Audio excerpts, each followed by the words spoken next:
Kia ora, g'day, welcome back once again here with a reaction to the Royal Green Jackets, otherwise known as the Chosen Men or Chosen Man. And this request has come through from @RGJ5. So I'll place that in the description of this video. So thank you for the request, and let's get into it.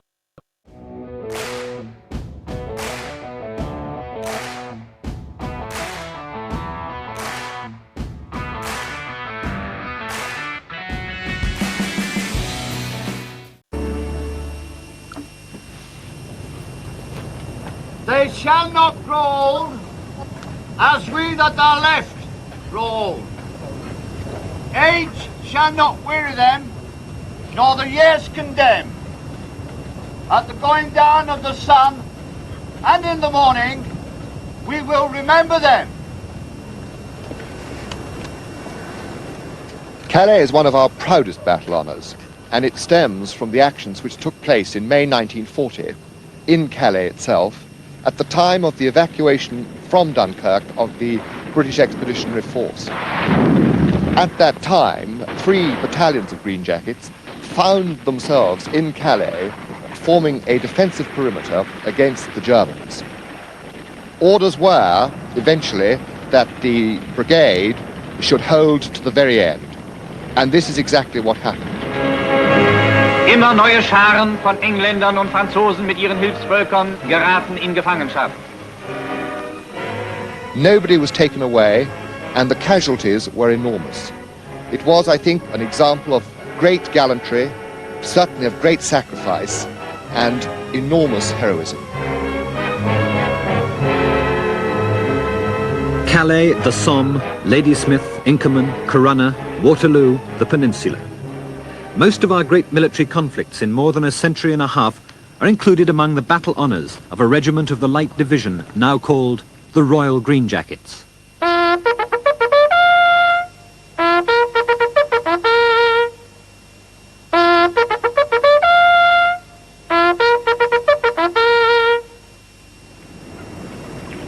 From the battlefields of northern France, back across the Channel to Dover, historically a strong point in our island defences, fortified by the Romans and the Normans, and garrisoned today by the 1st Battalion of the Royal Green Jackets. The regiment is an amalgamation of the Oxfordshire and Buckinghamshire Light Infantry, the King's Royal Rifle Corps, and the Rifle Brigade. And in those names lie some of the clues to what makes the Royal Green Jackets feel that they're a different kind of infantry, with different traditions and a better way of soldiering. First, they're light infantry, specifically raised in 1800 to operate as a skirmishing force ahead of the tightly formed squares of red-coated troops. They were dressed in camouflage green, lightly equipped and fast-moving. Above all, they were riflemen. Unlike the clockwork soldiers in their red coats, they were individual marksmen armed with a new grooved rifle, independent and self-sufficient. They were the model for the modern infantryman, the thinking, fighting soldier. It's that tradition, it's claimed, that has survived to bring the Royal Green Jackets their undoubted success, a tradition supporting the battalion's 600 soldiers in 5 recent tours in Northern Ireland, in their forthcoming duties in Cyprus, even in the peaceful routine of garrison life. We tend to play down as a regiment, I think, perhaps the outward and visible forms of military. We tend to play down. Sorry, man, these accents, they sound very, well, they're very posh. It sounds very posh in terms of, I suppose, how I might speak or people that I'm used to being around and how we speak.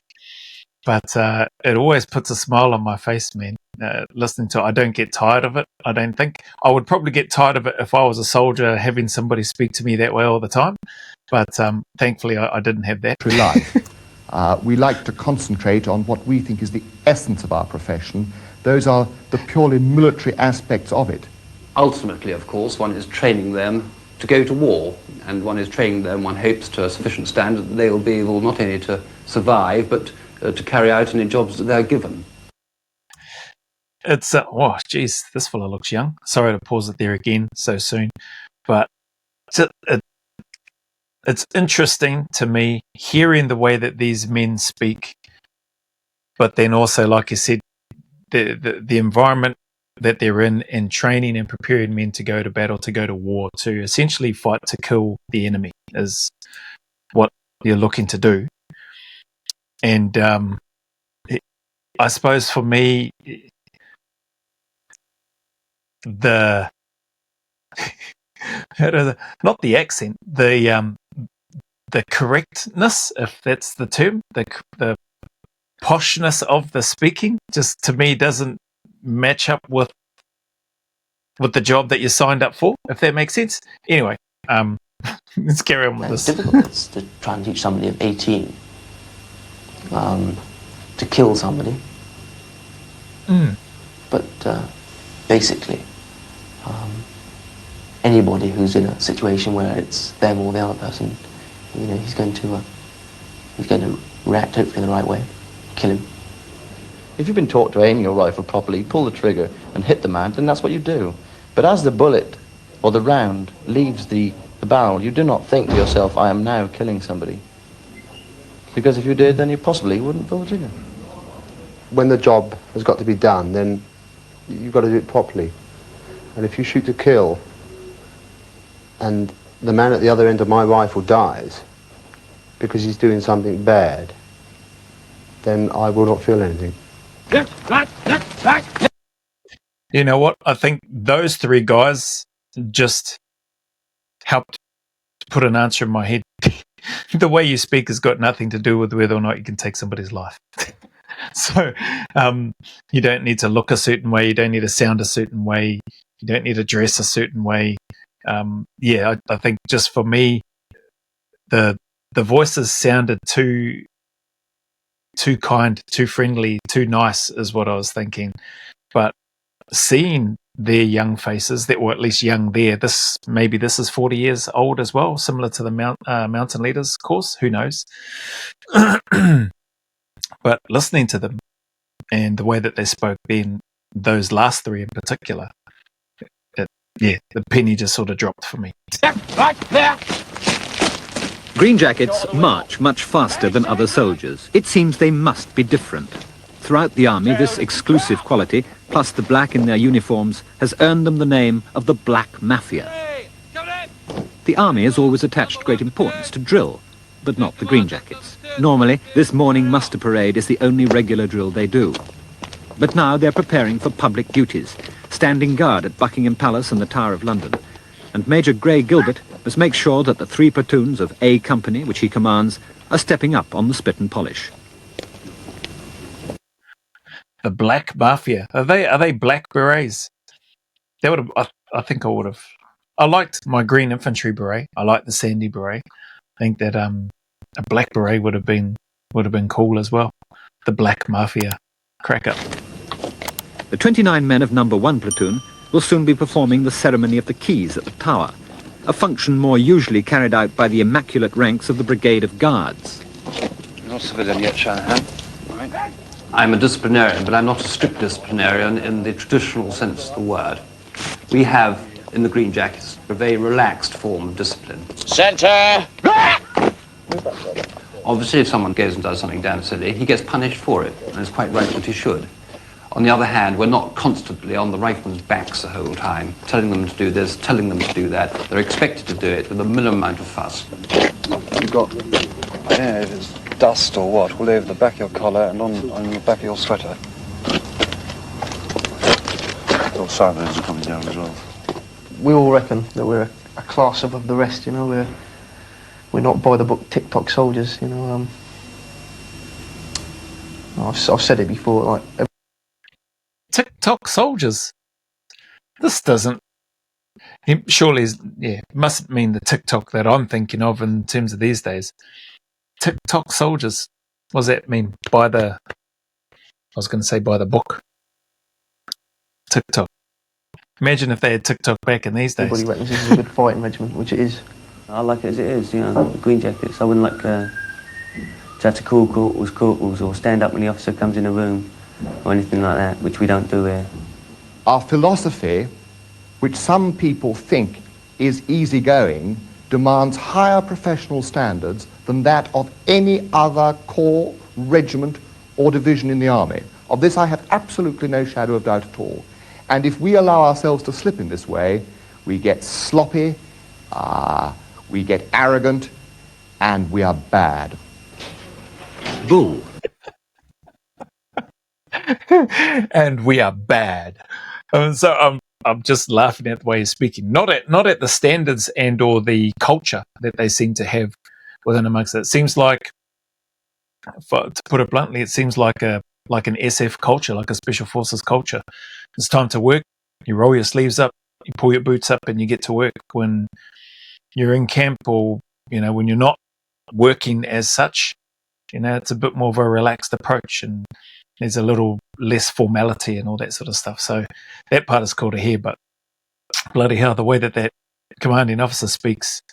Anyway. Banishes any sign of sloppiness in A Company this week. Number 1 platoon's quarters present scenes of unaccustomed activity. They reek of boot polish and resentment. You never see this in us here. Normally it's only because we're going to London and we're doing it. Normally I suppose everybody calls us scruffy.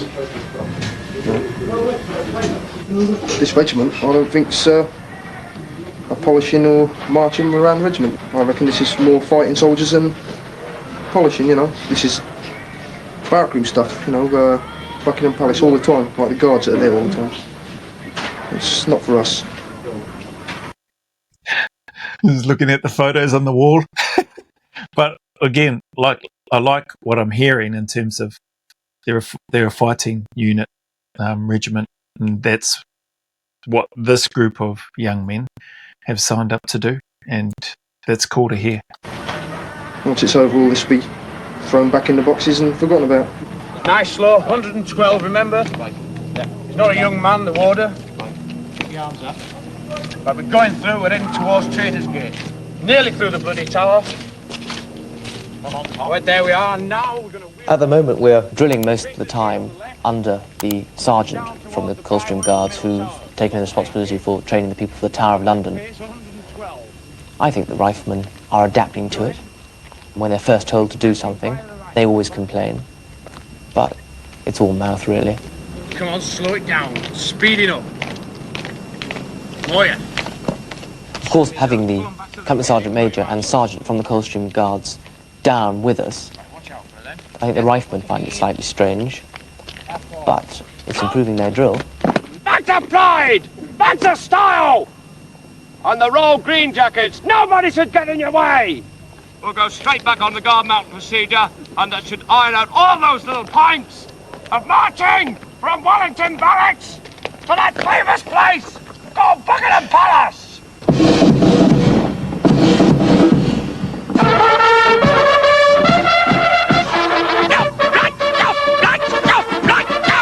Hold your heads up!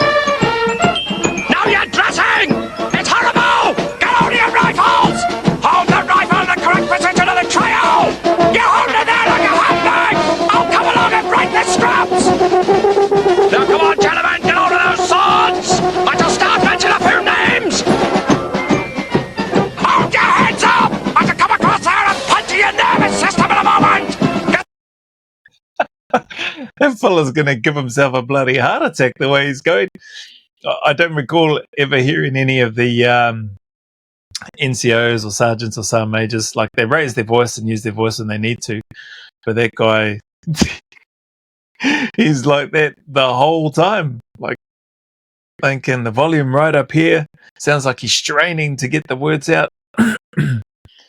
Yeah, I don't know how beneficial that is for him as an individual. It's probably helpful for everybody on the parade ground to be able to hear his voice, no doubt. But I wonder how he went with his, or wonder how he was going with his voice in the afternoons or in the evenings.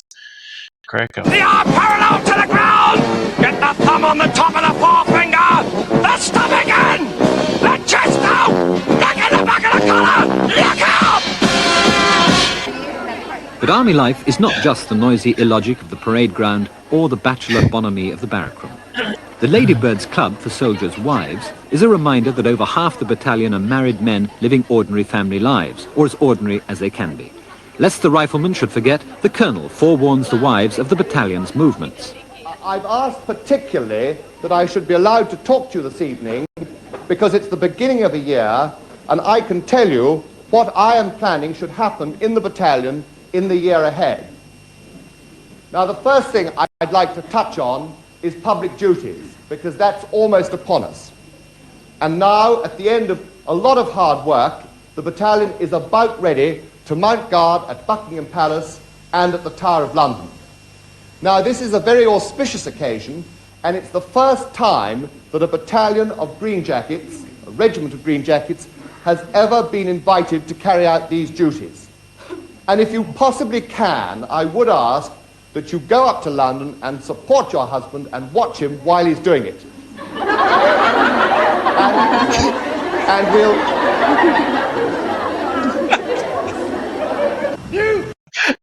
Crack up. The ladies sound like something the men would have done. Laugh at it, encourage you to go watch your husbands. Are like, I don't know if that's laughter because they're like, of course we're going, or whether it's more likely laughter. It's like, stuff that. We don't want to go watch them march around, nunce around on the parade ground for. God! Present! Arms!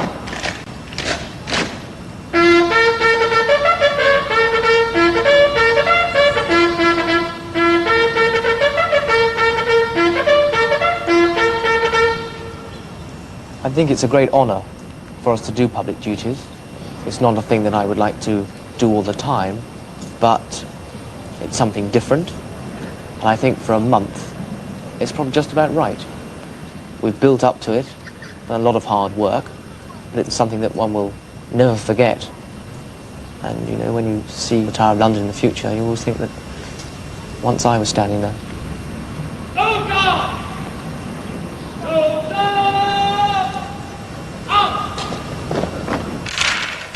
Dominoes help to fill the 48 hours that No. 1 platoon guards the tower. 2 hours on sentry duty, followed by 4 hours off.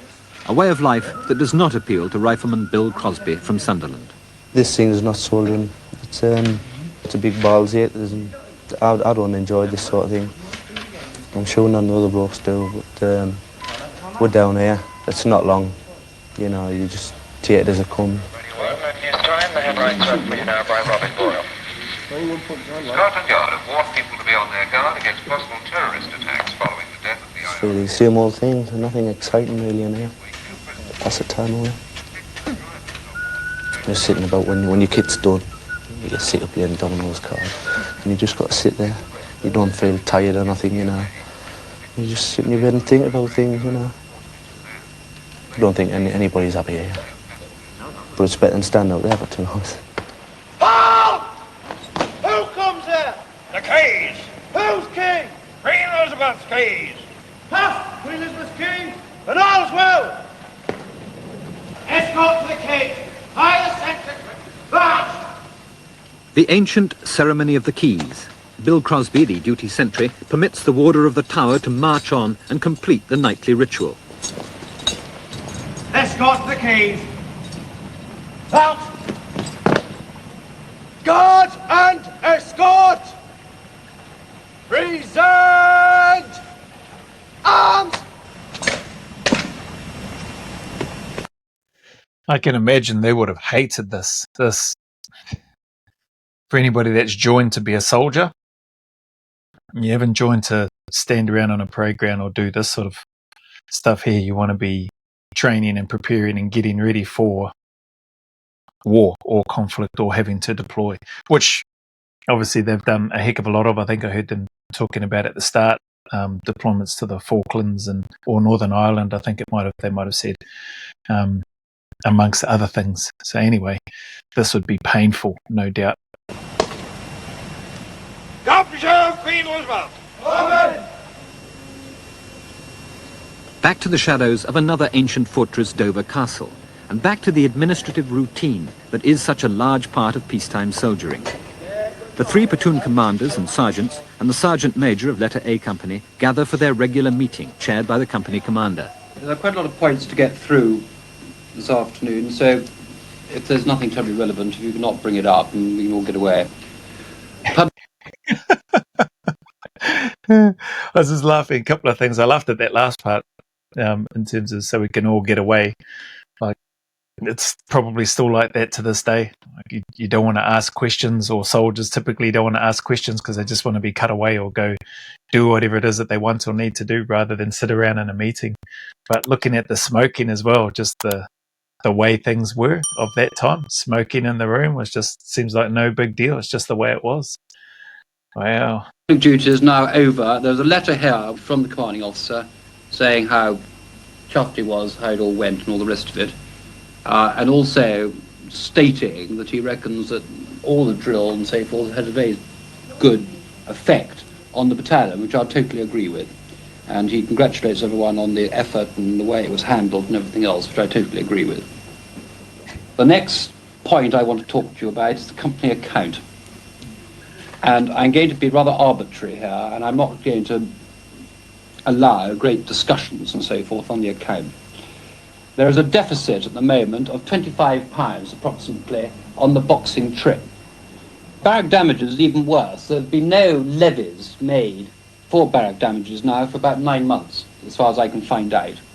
And I'm just not prepared to write this off, because I see no reason why riflemen should break things and then get away without paying for it. Now, £33.30 is accounted for to individuals for various broken doors and that sort of thing. And the remaining £33 will be recovered from platoons along the lines that I laid down over the page in paragraph 9. Now, this money is to be paid in to the account without fail. And I'm not prepared to arbitrate any way about it. If the money is not paid in to Mr. Steele by Friday, there are two options open to me. One, I can debit your platoon funds direct, or I will invite the two commanders to fork out the money, which no doubt will get them moving on collecting the money from the riflemen. Bonnie, Fair enough. Point two, shouldn't be allowed to just go around damage and break and bust things, which is what it sounds like I was hearing from the officer there, and then expect to not have to pay for it. Like responsibility, accountability, take ownership, look after the stuff that you've got. If you busted and break down doors, windows, whatever it is that they're busting up or breaking, then yeah, it's going to be a tipping point at some stage. But the other part that just came to mind, I do recall, at least once I'd got to battalion, there were a bunch of people that used to smoke in the barracks. A few people that smoked across from me. They always, typically the ones that did smoke, would try to be mindful of it, because you're still, even though you're in a single man room, you're in the barracks, smoke still seeps in underneath the door and all that sort of stuff, fills the hallway. So most of those that did smoke did tend to do it in their own room, unless we were having a few drinks in the corridor before heading out on the town or whatever. But seeing that there, just, yeah, I was like, oh, actually, there was smoking and stuff in the barracks when I was there. It was still happening.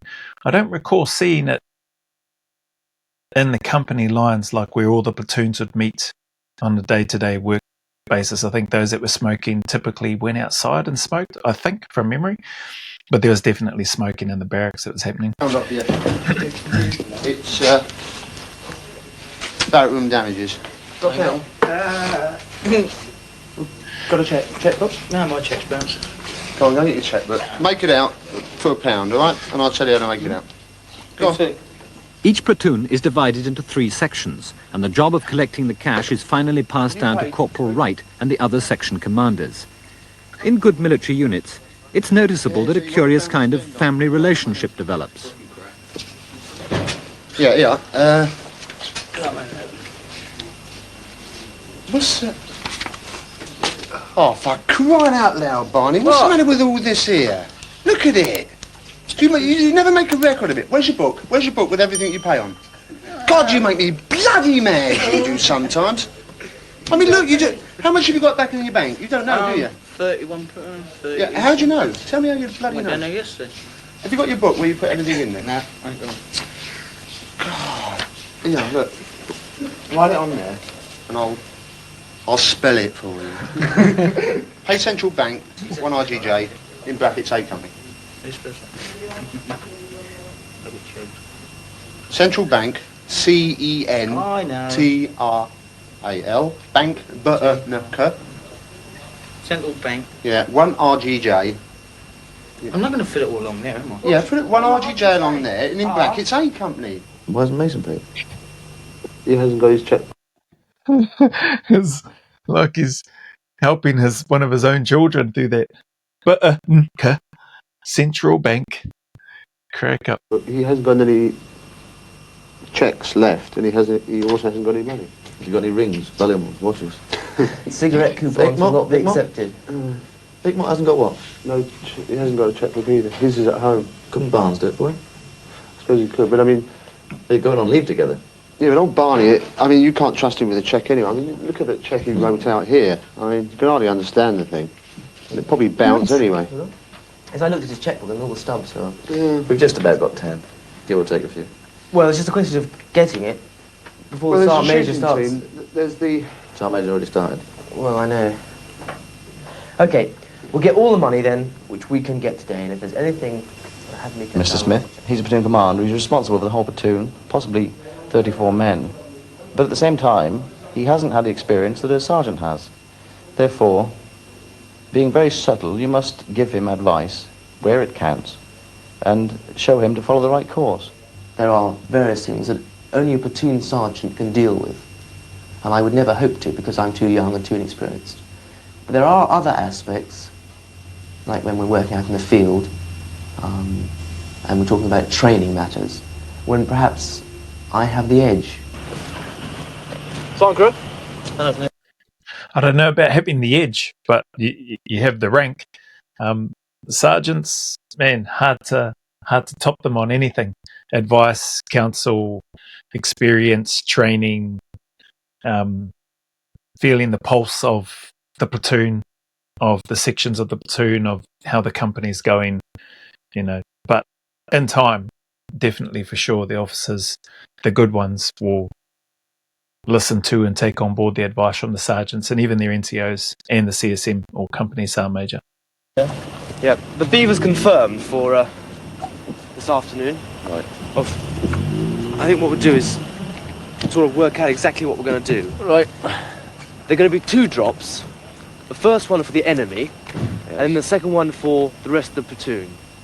The reason we're here on Soldier Plain is to give the whole platoon a chance to lead patrols, to make command decisions, and to be given a certain amount of independence to go and do their own thing. They would like to say, oh, let me go out on my own because I can do it. Well, here's the chance to prove that they can. It's just me. On the left-hand tree. He's in the same place as he was this morning. Yep. Okay. I think, Bill, we'll move round and we'll have a go just over there. We may be able to see something from behind those bushes there. On Salisbury Plain, No. 1 platoon is on its own for 3 days, away from barrack room routine. Corporal Bob Wright and Rifleman Bill Crosby are leading a reconnaissance patrol to find the enemy position and how it's defended. The enemy is the other half of the platoon. It may look like war games for grown-ups, but apart from Northern Ireland, it's the nearest thing they get to real combat. When Crosby and Wright report back to Lieutenant Smith, it's all in deadly earnest. Well, we couldn't see a lot, looking through binos and things like this, so we moved further right and further forward. And then we heard noises, voices, and we, in fact, moved right up to their lines. They must have been about 30 yards away. What do you reckon, Bill? Less? Less? 25? Yeah. I have to make it appear that they are telling me for the first time, whereas I know where the enemy are because I put them out there. Otherwise, if the section commanders know that I know where the enemy are all the time, it loses realism for them. Well, we only saw about 3 or something, plus the sentry, but we heard more voices. And if we did do an attack, from what side do you see it? The best way would be through the sentries. Through the sentries part, don't you reckon? Because it's a hell of a long way, to get round behind them, innit? Yes, but if we use the helicopter, you see? Helicopter.